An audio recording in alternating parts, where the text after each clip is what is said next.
एक युवक ने विवाह के 2 साल बाद परदेश में जाकर व्यापार करने की इच्छा पिता से कही। पिता ने स्वीकृति दी तो वह अपनी गर्भवती पत्नी को माँ बाप के जिम्मे छोड़कर व्यापार करने चला गया। परदेश में मेहनत से बहुत धन कमाया और वह धनी सेठ बन गया। 17 वर्ष धन कमाने में बीत गए तो संतुष्टि हुई और वापस घर लौटने की इच्छा हुई। पत्नी को पत्र लिखकर आने की सूचना दी और जहाज में बैठ गया। उसे जहाज में एक व्यक्ति मिला जो दुखी मन से बैठा था। सेठ ने उसकी उदासी का कारण पूछा तो उसने बताया कि इस देश में ज्ञान की कोई कद्र नहीं है।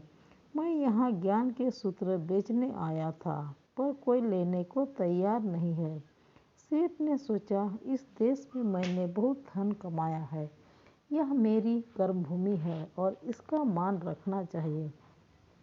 उसने ज्ञान के सूत्र खरीदने की इच्छा जताई। उस व्यक्ति ने कहा, मेरे हर ज्ञान की कीमत 500 स्वर्ण मुद्राएं हैं। सेठ को सौदा तो महंगा लग रहा था, लेकिन कर्मभूमि का मान रखने के लिए 500 स्वर्ण मुद्राएं दे दी। व्यक्ति ने ज्ञान का पहला सूत्र दिया, कोई भी कार्य करने से पहले 2 मिनट रुककर जरूर सोच लेना। सेठ ने अपनी किताब में लिख लिया।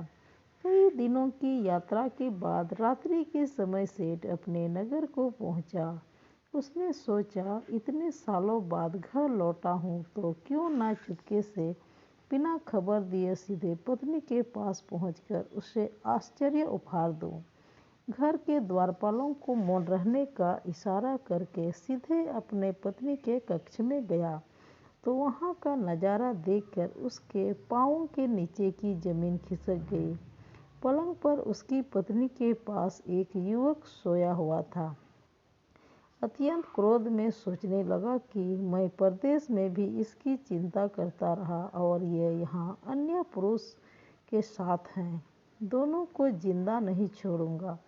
क्रोध में तलवार निकाल ली। वार ही करने जा रहा था कि उतने में ही उसे 500 स्वर्ण मुद्राओं से प्राप्त ज्ञान सूत्र याद आया कि कोई भी कार्य करने से पहले 2 मिनट सोच लेना।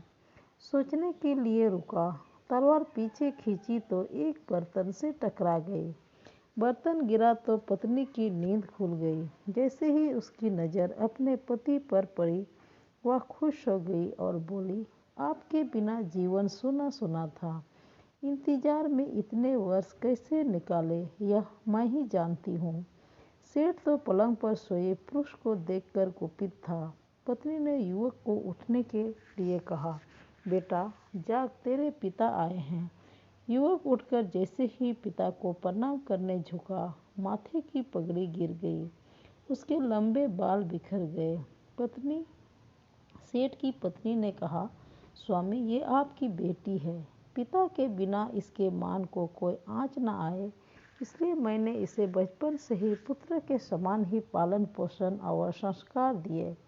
यह सुनकर सेठ की आंखों से अश्रुधारा बह निकली।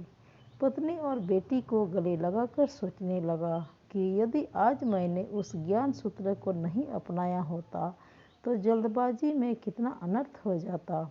मेरे ही हाथों मेरा निर्दोष परिवार खत्म हो जाता।